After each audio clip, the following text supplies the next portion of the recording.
Agora o que tem aí? Vodka? Vodka, limão e açúcar. Acho que tá bom, né? Vocês não querem gelar a cerveja, é isso? Tem um monte no freezer. Tem um monte de quente na geladeira. E aí, depois?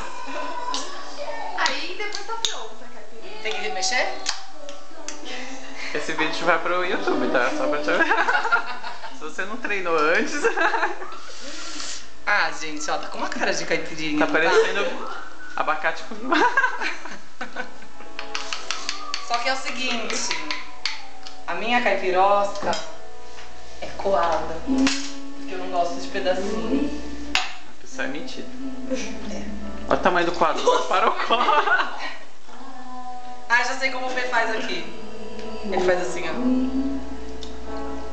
É com a mão? Assim. Dentro do copo, né?